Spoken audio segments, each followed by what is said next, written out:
Assalamualaikum warahmatullahi wabarakatuh. Halo, hai teman-teman dari grade 5. Berjumpa kembali di video pembelajaran Pendidikan Agama Islam dan Budi Pekerti bersama Miss Tina. Setelah hari Kamis dan Jumat kemarin, teman-teman, ayah atau bundanya mengambil hasil penilaian tengah semester dan teman-teman sudah melihat hasilnya. Semoga sesuai dengan yang telah teman-teman pelajari, nilainya pun semua baik. Dan yang belum baik, diperbaiki di penilaian akhir semester. Baik teman-teman, sebelum ke materi, mari sama-sama kita belajar. Berdoa dulu tetapi, yuk kita berdoa bersama-sama. Berdoa mulai.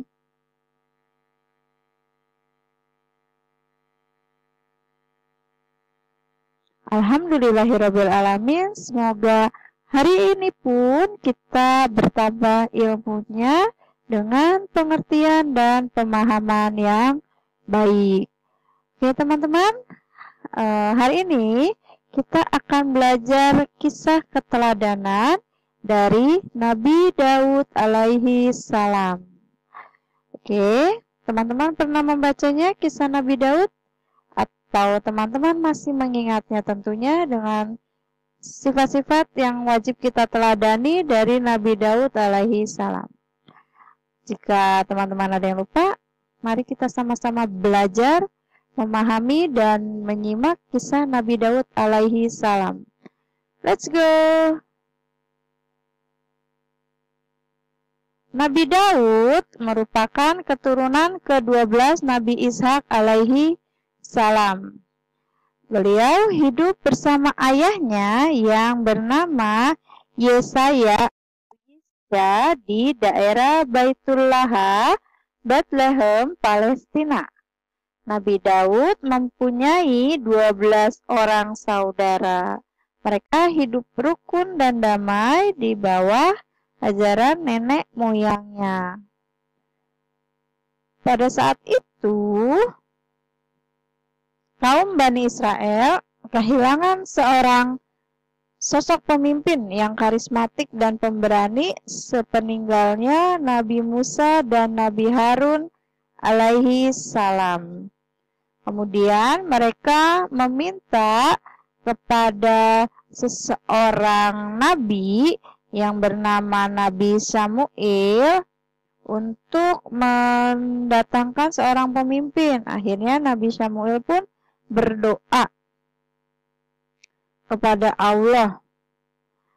Kenapa? Karena mereka meminta seorang pemimpin karena mereka mendapatkan berbagai macam penindasan dari bangsa yang dipimpin oleh Jalut yang bertubuh besar dan kuat. Setelah mereka meminta kepada Nabi Samuel dan Nabi Samuel pun berdoa, akhirnya Allah mendatangkan seorang pemimpin bernama Talut. Talut mempunyai kelebihan dalam hal keilmuan dan tubuh yang kuat. Pada awalnya, kaum Bani Israel ini menolak Talut dengan alasan Talut berasal dari golongan minoritas. Namun, Nabi Samuel menjelaskan bahwa Talut merupakan pilihan Allah Subhanahu wa Ta'ala. Akhirnya, setelah diterima oleh kaum Bani Israel, Raja Talut menyiapkan pasukan untuk melawan Jalut. Nah, untuk mempersiapkan kabar tersebut tuh terdengar oleh keluarga Nabi Daud alaihi salam. Akhirnya, ayah Nabi Daud mengirimkan 3 anaknya untuk membantu Raja Talut. Mereka mengirimkan anaknya yang berbadan besar.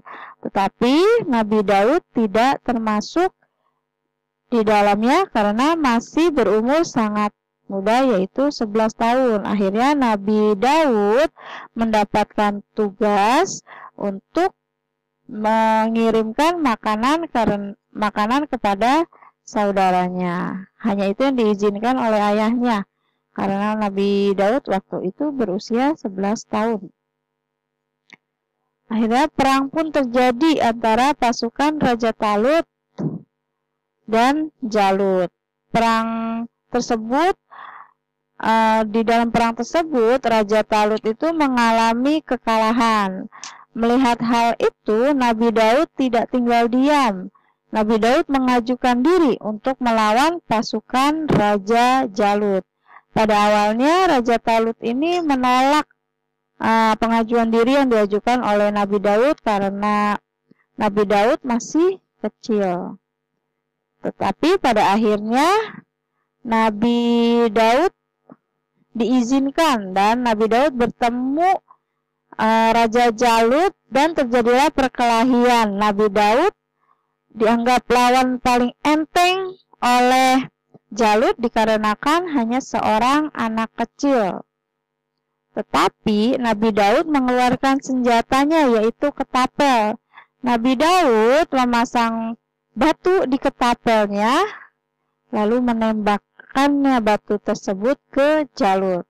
Dan ketapel tersebut mengenai mata kirinya Jalut.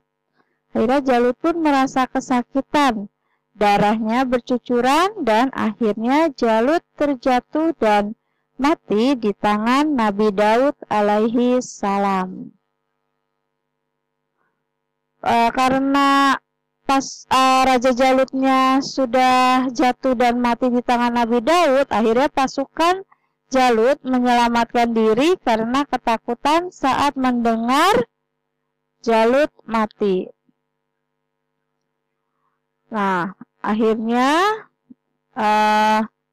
setelah beberapa saat Raja Talut meninggal dunia dan digantikan oleh Nabi Daud sebagai raja. Selama Nabi Daud menjadi raja, bangsa Israel mengalami hidup yang aman dan sejahtera di bawah pimpinan Nabi Daud alaihi salam. Setelah menjadi raja, Nabi Daud pun mendapatkan tugas kembali dari Allah, yaitu diangkat sebagai nabi dan diturunkan kepadanya kitab suci Zabur sebagai pedoman untuk umatnya dalam beribadah kepada Allah Subhanahu wa Ta'ala.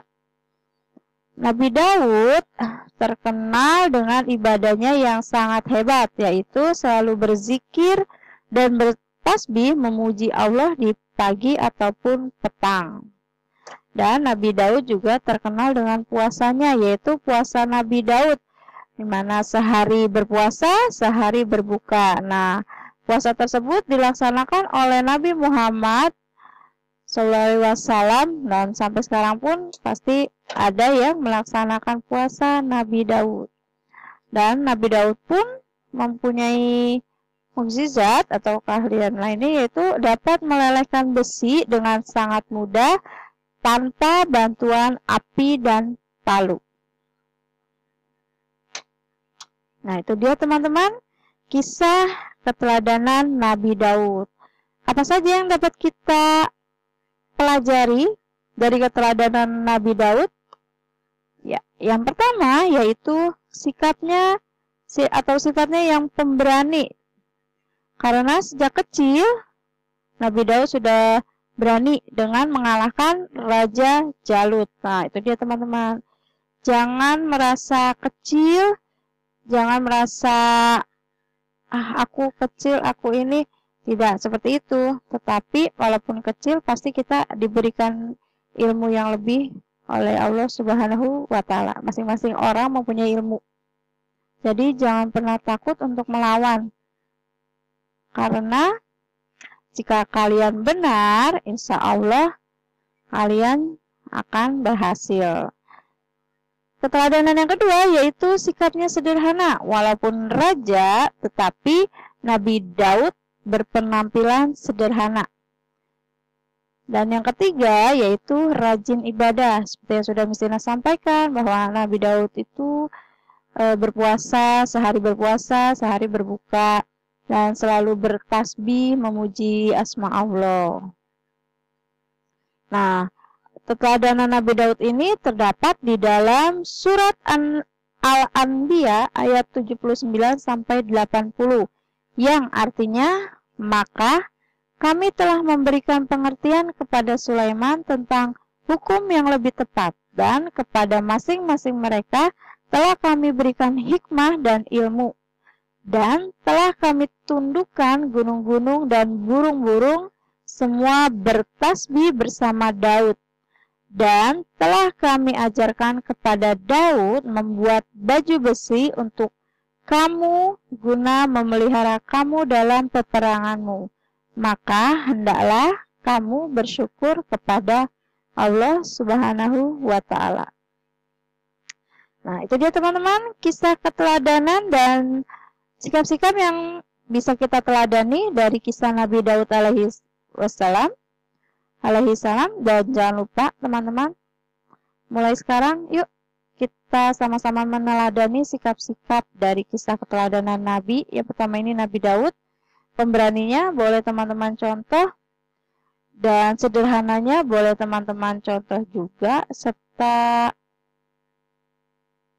teman-teman bisa menerapkannya dalam kehidupan sehari-hari. Apalagi di masa seperti sekarang, teman-teman harus berani untuk baik, berani untuk bisa, jangan malu dan jangan ragu. Tugas teman-teman adalah menceritakan kembali kisah Nabi Daud. Divideokan ya teman-teman, ceritakanlah apa yang teman-teman ingat, tidak perlu dibaca kembali, tetapi menceritakan itu berarti dengan bahasa teman-teman. Apa sih yang teman-teman dapat setelah menyimak video ini, teman-teman ingat, mungkin teman-teman pernah membaca, nah itu diingat dan diceritakan kembali di dalam bentuk video. Oke teman-teman, selamat melaksanakan tugasnya. Sekian dan terima kasih sudah menyimak. Wassalamualaikum warahmatullahi wabarakatuh. Tetap semangat belajar.